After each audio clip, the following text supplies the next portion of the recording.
Creepy presents. There's a private airline that hosts horror events only on a full moon. Written by Kyle Harrison and produced by Steve Blizin. Last year, Bloody Disgusting gave it 4 out of 5 screams. Fangoria magazine touted it as the most original haunted house concept on the market. But you shouldn't believe the reviews. No, really. Don't. Full Moon Flights is not what it seems. According to the brochure, they're a modern haunted house for fans of fear. A departure from the ordinary and a journey into the unknown where nightmares are inescapable. We don't allow guests to book flights. Instead, we let those who have the courage and curiosity to come find us, the blurb read. Everything about it screamed a publicity stunt to me. A private jetliner filled with costumed actors and jump scares designed to give people an adrenaline rush all night long. The latest event was this Halloween near me. And since I couldn't think of a better way to spend the evening, I decided to take a drive out to the provided coordinates where the plane was set to land. Departure time was scheduled for precisely 12:01 a.m. So I got there early, intent on documenting each and every aspect of the experience. Besides me, there were about 6 other cars parked at an old airstrip. A fitting place for this spooky flight to land, I thought as I looked about the dilapidated buildings. No one had used this place in a very long time, if ever. I grabbed my cell phone and a small backpack filled with emergency supplies and gear, everything that I thought I'd need for the night. But then from the looks of some of the other patrons' gear, it seemed like I was the one underprepared. First time? A woman wearing a Freddy Krueger shirt asked as she offered me a small capsule. Yeah, what's this for? I asked. Helps keep your head in the game. For a little while, anyway, she said as she stared up at the sky. Guess they want to be fashionably late, like usual. How many times have you been a passenger? I asked. I remembered reading that some claimed the event had staff hidden among the guests to try and boost interest, so everything she told me I took with a grain of salt at first. 5 times? Maybe 6? It's a hell of a ride, I tell you what. She answered as she extended her hand and added, I'm Isabel. Nice to meet you. Max. Same here. When are they supposed to arrive? I asked, noticing the other passengers were getting antsy. I couldn't see any signs of a plane in the sky, and I wondered what sorts of showy entrance the proprietors had in mind to dazzle us. Don't know. These things are unpredictable. She lit a smoke, and I wandered toward the other passengers. She trying to sell you one of those pills too, eh? A man with an Australian accent asked as I looked down at my palm where the red and white tablet was at. Is this some kind of hallucinogenic? I whispered. Don't know, mate. But I personally wouldn't risk it. The night's probably going to be crazy enough as is, he told me. You came all the way from around the world just for this? I asked. He didn't respond, but his eyes showed a story of pain and heartache. He was searching for something, but wouldn't dare disclose what. The others were not as fascinating. 2 twins from Manchester were here for a birthday present to each other, and a couple of young reporters finished up our group. Considering the price of tickets for the event, I knew that to get their money's worth, they all expected an extreme fright. 20 minutes passed, and the flight still hadn't arrived, so the taller twin, Tanya, started to make a fuss. This is so unprofessional, she said as she walked toward the wide hangar bay. I gathered she was hoping to find someone to complain to, and it was the first time that I noticed we were the only ones here. I'd read online the flights were always packed to the gills. So why were there only 6 of us? What do you suppose is going on? Isabella asked. She wasn't as chatty either. In fact, the whole group seemed to be on edge as we followed Tanya to the other side of the airfield. Even the wind had stopped blowing. Something about the night just suddenly seemed more sinister. As we turned to go back toward where we'd parked, a sharp burst of air pierced the darkness and all of us felt it nearly knock us down. Tom the Aussie lost his hat and actually tumbled over as I looked up and saw the large passenger plane seemingly appear out of nowhere. It was about the size of a Delta Airline jetliner, with at least a capacity for 150 passengers or more, and painted entirely black to match the dark sky. A rumble of thunder crackled across the backdrop of the plane. As I noted, there were only a few windows, and only one entrance, further showing that they intended for you to have an immersive experience once aboard. I knew it hadn't been there moments ago, and now all of a sudden it had landed. The ramp to the first-class seating area was already lowered as though they'd been the ones waiting for us rather than the other way around. Isabella gave me a nudge and said nervously, "I told you they know how to make an entrance." I nodded and grabbed my things, headed towards the plane as I spotted one of the stewardesses gathering luggage from the other passengers. Tom was the first in line, eager to be aboard. "Welcome back, Mr. Bradley. Always a pleasure to have you flying with us," the pale blonde employee said. Her face looked so perfect I half thought she was a robotic of some kind, so pristine and exact. Tom became red in the face, apparently not anticipating that they would give away his apparent frequent flyer status, and then dashed up the steps to find a seat before any of us had a chance to open a conversation about it. "Do you have your tickets?" the stewardess asked, focusing on the twins next. Riley, the shorter one, took them out of her pocket and both of them eagerly entered without much fanfare. I was next. "Welcome back, Mr. Declan. I see you came prepared this time," the stewardess said as I took out my ticket. I gave her a look of confusion. "This is my first time," I told her. The stewardess didn't blink as she ripped the ticket and told me, "Of course it is. Yes, I must have confused you with someone else." I didn't bother asking any other questions as I figured it was probably part of the show and boarded the plane as well. At the front, before the first-class cabin area, two more blonde stewardesses that looked almost identical to the one I'd seen outside greeted me outside of the pilot's chambers and offered me a warm drink which resembled some kind of raspberry tonic. "Before takeoff, we recommend all passengers drink this mixture. It will prevent any sort of nausea or displacement," the first woman told me. I knew it was likely they wouldn't let me board unless I downed the concoction, so I downed it hurriedly and then pushed open the curtains to look at the interior of the cabin. Much to my surprise, it looked like an ordinary jetliner would, with rows of compartments above the seats for luggage and about 5 seats on either side of the aisle, most of which were empty. I checked my stub to see where I was supposed to sit. Economy row C, seat 3. The Aussie was the only one of us in first class, and I almost envied his deep pockets, wondering if his experience would be entirely different from our own. Back in economy, I immediately felt a bit more cramped and claustrophobic, especially due to the dim lighting. Was that for aesthetics, I wondered, as I moved to my seat and noted I was near a window that appeared to be sealed shut. A moment later, an Asian businessman appeared from the curtain and nodded, sitting down next to me. "Did you get here late?" I asked, not recalling him in the crowd outside. He responded in his native tongue and took a seat beside me, nervously fidgeting with his wedding ring as more passengers boarded. "Geez, where are all these people coming from?" I asked, noticing a whole family passed us to go to third class. I reached over to my window to try and see if maybe a large group had shown up at the last minute, but then Isabella reached from the row behind me and kept me from opening it. "I wouldn't do that if I were you," she warned me. I snatched my hand away, tired of her games, and pulled the shutter on the window up anyway. But the airfield didn't look familiar anymore. Instead, it seemed as though we'd landed somewhere in a busy city district like Hong Kong or Seoul. Nowhere near the same rustic countryside in Midwest America. "What the hell?" I whispered as Isabella shut it back.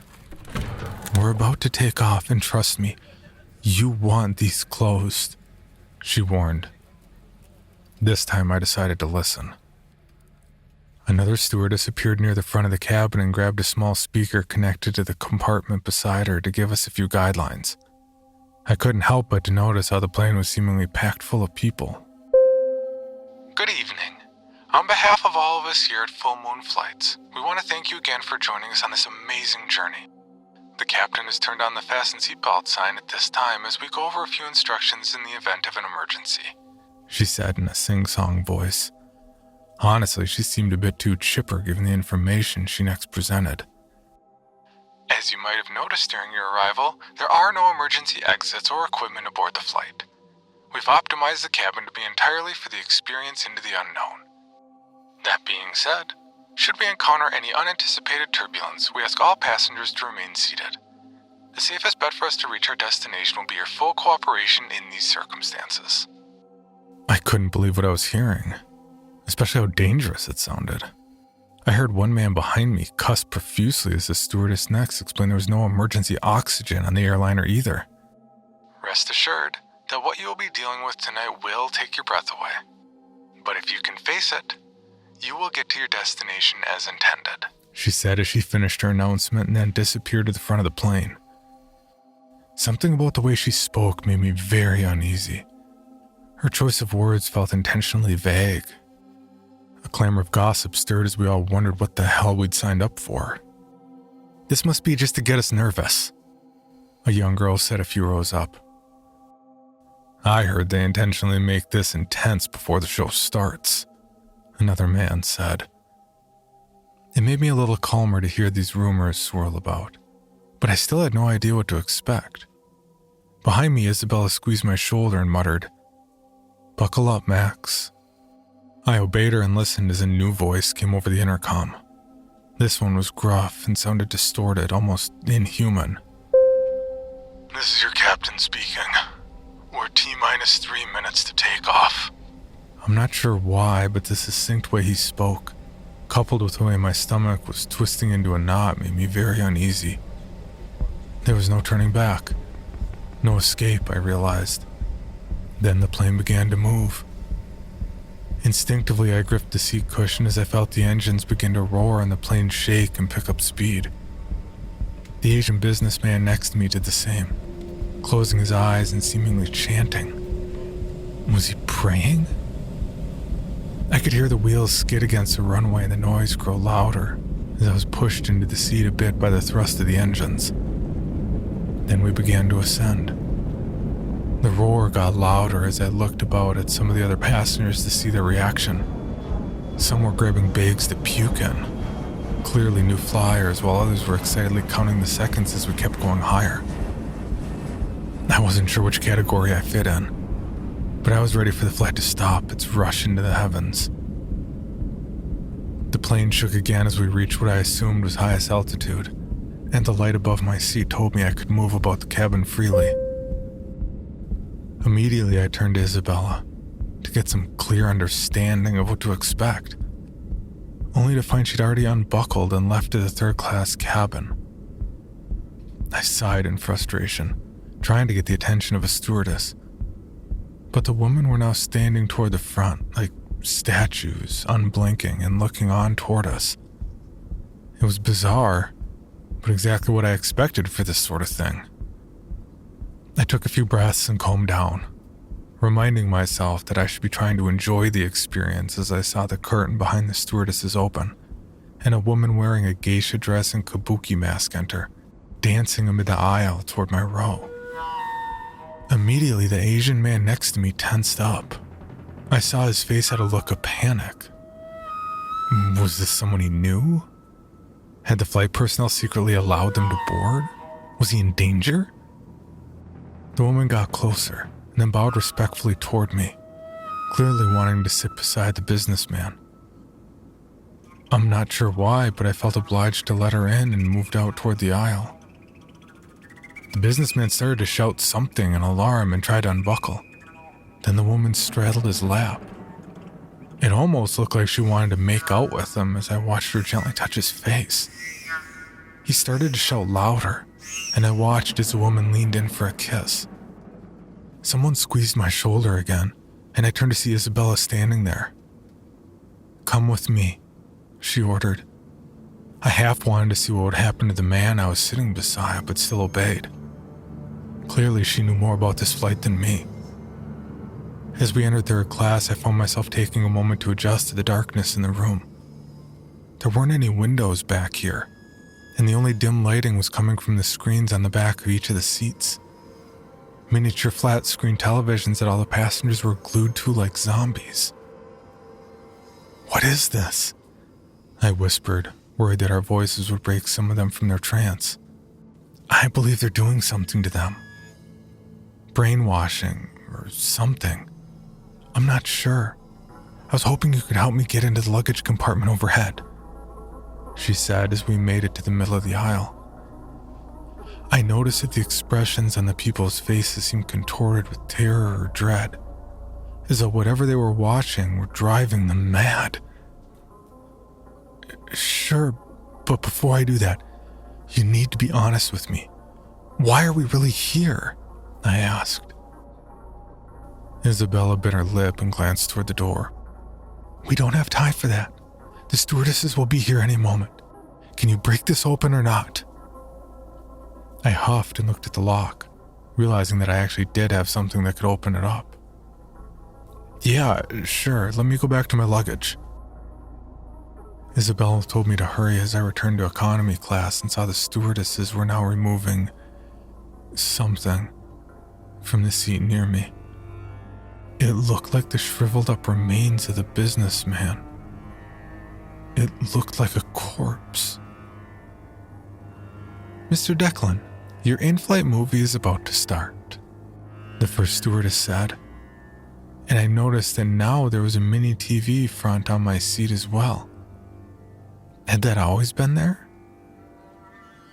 "What happened to the man sitting beside me?" I asked.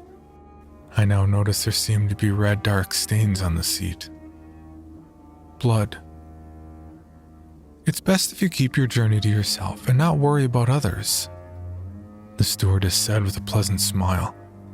She stood there waiting for me to comply with her instructions. Hesitantly, I sat down and put on the earphones. Everything about this was beginning to grow increasingly stranger and stranger. Not what I signed up for at all. As I activated the screen in front of me, a burst of white noise pierced my ears and I nearly knocked the headphones off.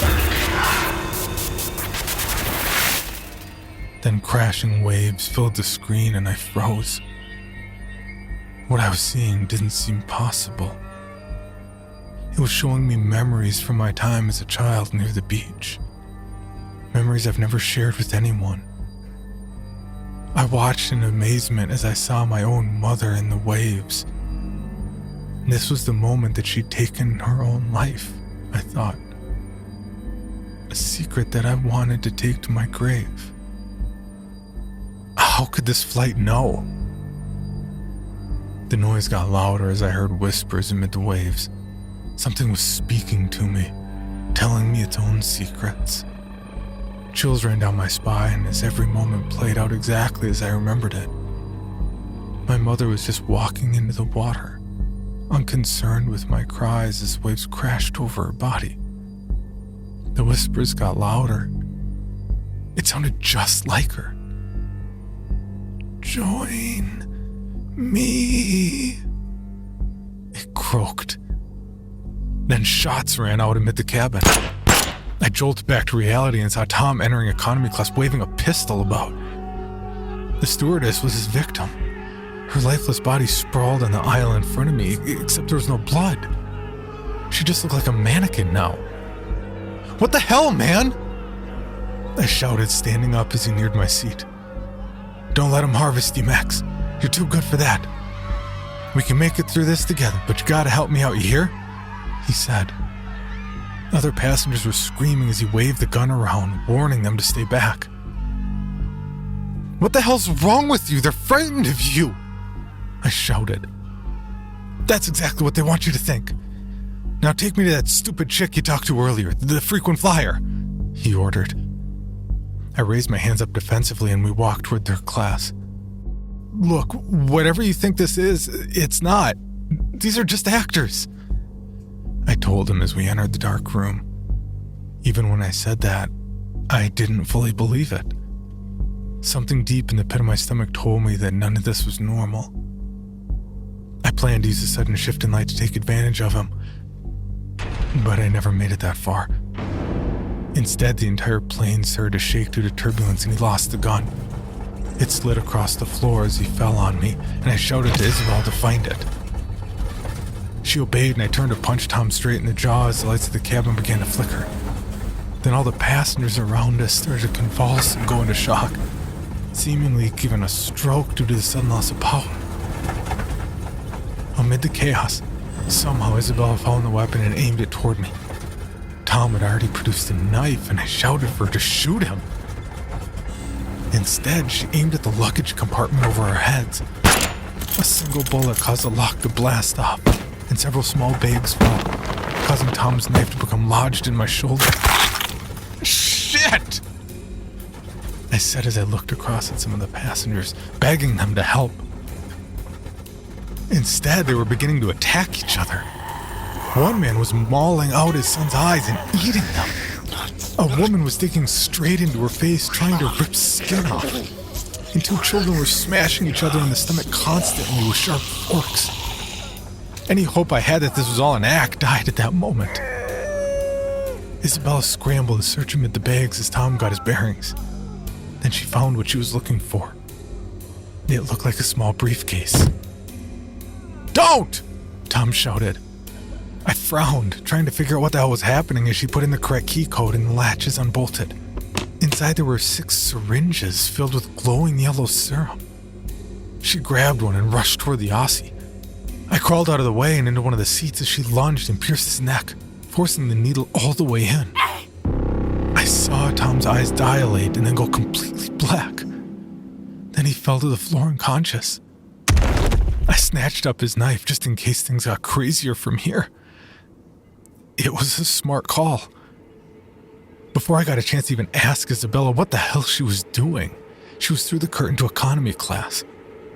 I slowly stood up, trying to catch my breath when one of the mutilated passengers grabbed a hold of me, forcing me to stare into their hollow, sunken face. There wasn't even a face there anymore, just a maw with endless teeth. Somehow they transformed into nightmarish beings. I pushed it away and tumbled over Tom to get back to economy class, pausing in between the 2 cabins to get into the restroom. The small room felt so much more claustrophobic than usual as I locked the door and looked at my reflection in the mirror. Splashing water on my face, I tried to get a hold of myself and chanted, "It's all in your head, Max. It's all in your head." I gripped the sink for a minute and felt my breathing return to normal, hoping that maybe I was able to come back to normalcy. Then I noticed something shimmer in the mirror. I looked at it for a short moment, frowning in concern. Then my reflection smiled wickedly toward me. A second later, a strong, icy hand emerged from the mirror and gripped my neck. I was gasping for breath as I felt my reflection strangle me, and I reached into my pocket where Tom's knife was still hidden away. I sliced it across the doppelganger's arm, causing strange black slime to bleed out from him as he loosened his grip and I escaped to the main cabin. I was still trying to make heads or tails of what was happening when I caught sight of the twins. After all that had just happened, I could hardly remember their names. Riley? Tanya? All I knew for sure was they were both covered in blood, hobbling toward me with heads, knives in their hands, having carved off each other's skulls, blocking my way to first class. I could hear Isabella shouting something toward a stewardess as I looked back toward third class. The jetliner was shaking violently again, and I heard the captain announce something overhead. "Attention esteemed guests. We're entering a rough patch and advise you to buckle up," he said in a voice that sounded too excited for the coming maelstrom. Suddenly, I was thrust at the ceiling. The twins fell upward as well, their bloody bodies toppling like rag dolls as I found myself unable to avoid sliding into them. The airliner shook, and I slowly moved toward the aisle where it all began, trying desperately to regain my footing. Then I heard a low growl from the third-class cabin. I shouldn't have looked. Tom's head peered out of the curtain, but what followed it was not human. It had a long neck like a giraffe without skin, and legs that were as wide as the entire cabin, stretching out toward passengers and stepping on them like ants. The legs had mouths like a Venus flytrap, shrieking as the strange creature twisted its body like a contortionist. It clung to the ceiling, Tom's pure black eyes looking straight at me as his chest opened up, and hundreds of miniature spidery creatures skittered toward me. "Holy shit!" Isabella shouted as she entered the room. Tom leapt toward her, shrieking as his mandibles ripped into her chest. The plane started to level again, and I moved down to my seat, desperately trying to find some way off. All I could think to do was break the window. I still had Tom's knife, and my rattled brain told me to give it a try. Reaching toward the window, I raised it up even as I heard Isabella scream for me to stop. I was expecting to see just the darkness of night. Instead, it was blinding light, hitting me right in the face as I covered my eyes and tried to hit the window. I heard the glass crack, and I kept going as hard as I could.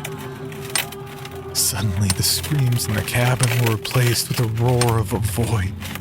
Whatever was beyond the window, I had managed to reach it. And now we were all about to be sucked out. I gripped my seat as hard as I could as alarms began to blare. Tom's gargantuan body was the first to go. It was like watching a camel be shoved through a needle hole. His eyes contorted and I heard the breaking of bones. He tried to grab a hold of me, his tongue lapping out and sliding across my face as I heard him mindlessly groan. His front paw grabbed at my hand and I lost my grip, my legs hitting the shattered glass as I felt the roar of the plane against my body. It felt like I was a puppet, being dragged by a massive child.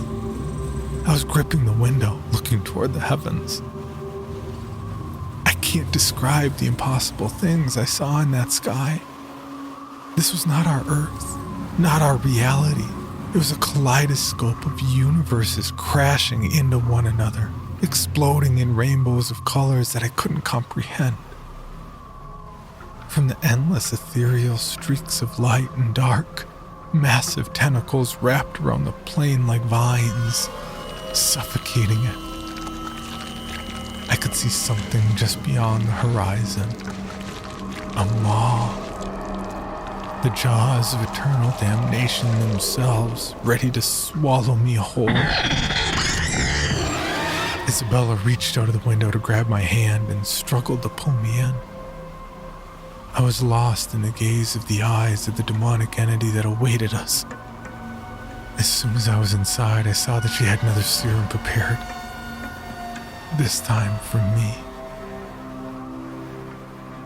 "You really should have taken that pill, bud," she warned as she stabbed into my arm before I could get a chance to react. The world spun. I saw her face begin to melt away. In its place first was the twins, growing two necks and forming a single monster to grin devilishly at me. Then they faded and showed the geisha woman, except this time her kabuki mask was made of flesh, the remains of her husband. Her long claw-like fingernails dragged at my chest as she removed the mask, and I saw my own mother.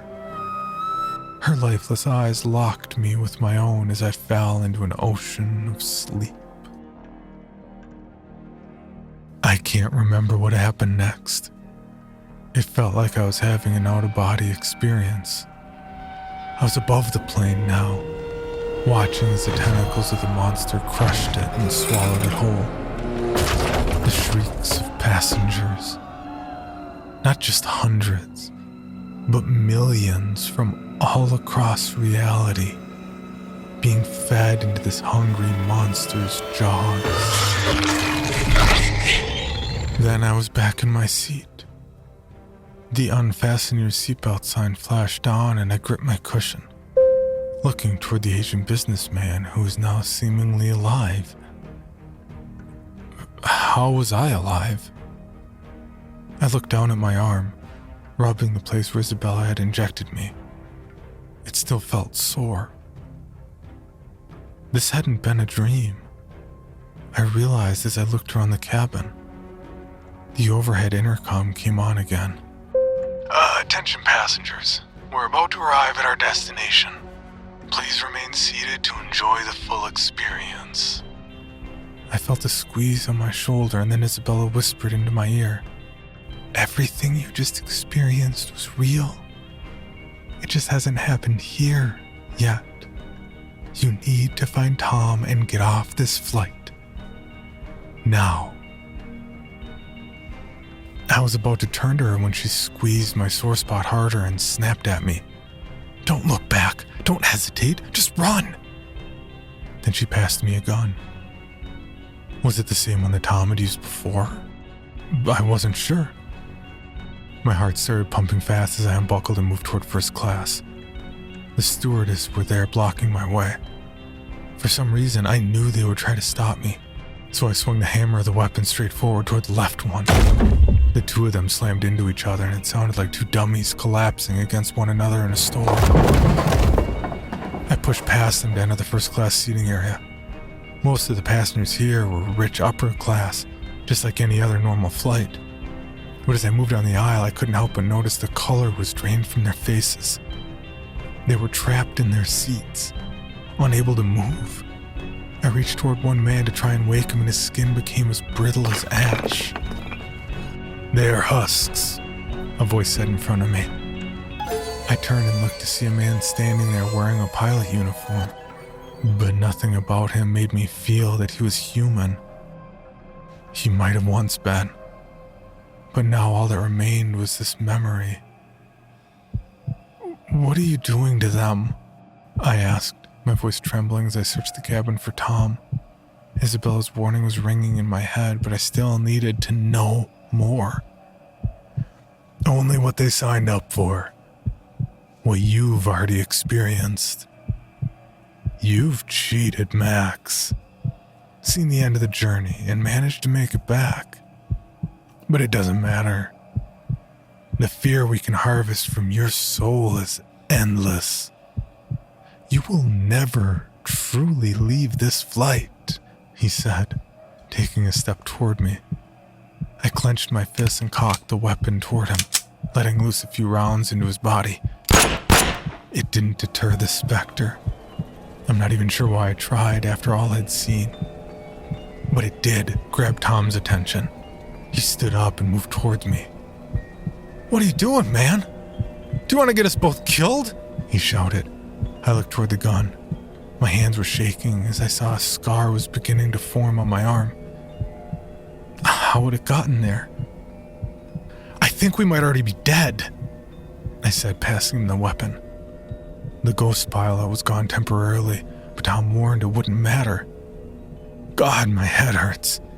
That drug really did a number on me," he said, rubbing the spot where Isabella had ejected him.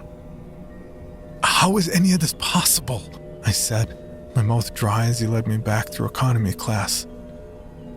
This time I saw my doppelganger again, sitting there staring out the window and watching as the jetliner began to shake again. Tom was rattling off an explanation or an interpretation of events to me as we moved on.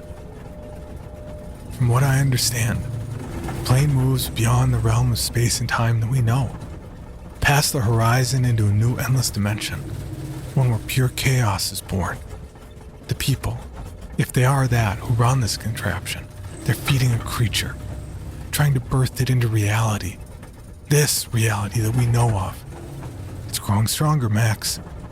Every new flight is harvesting more memories of reality and fear into it, he said.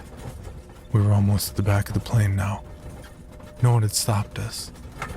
His explanation made some sense to me as we stood there, and he started to look among the things before commenting. "You probably have a dozen other questions about this mess.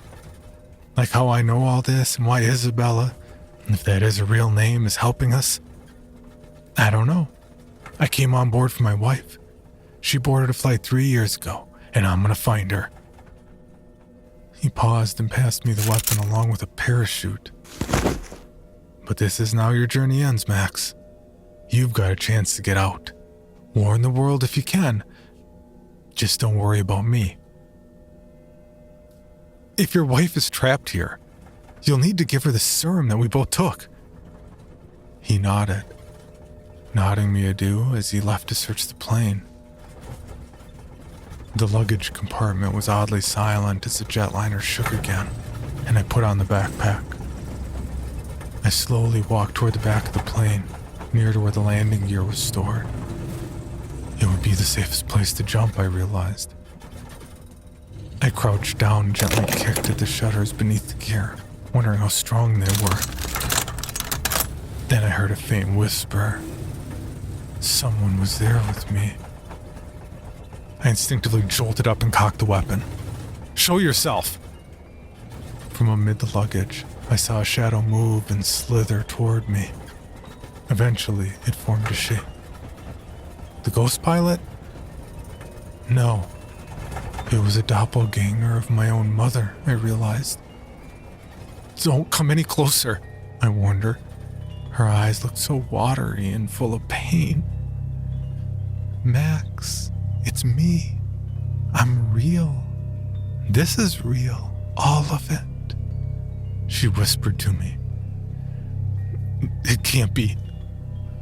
You're dead," I shouted back. "I saw you die!" That was just one way my journey ended. It doesn't have to be that way anymore, she said with a gentle smile. The journey has shown me so much. We can have a life together, endless amounts of lives. I heard another rustle amid the luggage. It was Isabella coming to check on me. "Max, don't listen to her. You have to leave." "You can't leave, Max. No one can. Board the flight. You are part of the ship." Another voice cackled amid the rafters. My mother raised a welcoming hand toward me. "This can be the life we never got together," she pleaded with me. I knew it was a trap, but it felt so inviting. To be able to escape into an endless cacophony of realities where I could experience the love of a mom I never knew. But none of it would be real, I realized. I steadied my aim and fired straight at her head. The shadows screamed and blurred into 1,000 slithering eels as Isabella shouted for me to go. I turned and slammed my foot against the landing gear again and again. The black slime oozed towards me, the screeching eels rapidly closing in for a chokehold. Then finally the metal gave way and I saw clouds beneath my feet. "Come with me!" I shouted at Isabella. After all she'd done to help me, it felt like helping her was the right thing to do. "It's too late for me. I'm part of the ship already. But I'll be here to help people get off every damn time," she responded. I reached for her, ignoring her insistence that she was doomed, but instead the shadows ensnared her, and I watched as black slime poured into her eyes and mouth. The shadows began to eat away at her body, and I knew I had to leave. Crawling down to the landing gear, the rush of air beneath the plane was overwhelming. I heard the screams from the flight roar and didn't hesitate this time. I jumped. Spiraling into the air, I heard the roar of white noise and looked up to see an empty sky, like it had never been there at all. The force of my fall began to increase and I pulled at my parachute cord, feeling it tug and jolt me up in the air. Then everything began to slow. I was drifting amid the atmosphere. Gradually, I made my way to the surface, tumbling about on the soft ground as I got my bearings. I was back at the airfield. Standing up, I checked my watch and realized that not a minute had passed since I'd boarded. I shook off the parachute and stumbled toward the road, watching as some cars approached. I covered my eyes as one car parked in front of me and a man dressed as a British explorer stepped out. "What the devil have you been through, my good man?" he asked, clearly startled by my appearance. I saw a couple behind him holding tickets, apparently awaiting an upcoming flight. I opened my mouth to warn him. Then I saw a familiar face in the crowd. Isabella. I moved toward her, grabbed a hold of her arm and muttered, "Are you real? Is this real? Hey, hands off! What's gotten into you, bud?" she said, shaking me off like she didn't know me. I still felt like my head was spinning. "You're here for the full moon flight?" I asked, trying to understand and carefully choosing my words. "Yeah, first time. I heard there a scream. You been on one yourself?" Isabella asked. I didn't see a hint of deception in her eyes. Slowly I nodded, reaching into my pocket and passing her the pill she'd given me right before I boarded. Only she hadn't done that yet. "You'll need this for the trip," I told her. She gave me a look of puzzlement and I walked off without another word. I knew there was nothing I could say to even explain how I understood her role now for this. A moment later, I felt a rush of wind and the dark jetliner appeared right behind the hangar bay like it had before. A journey into the unknown. An experience like no other. That's what the reviews say. But that isn't what mine is gonna say. This is my review for full moon flights. Don't believe the hype. This event is not just a nightmare. It's evil incarnate.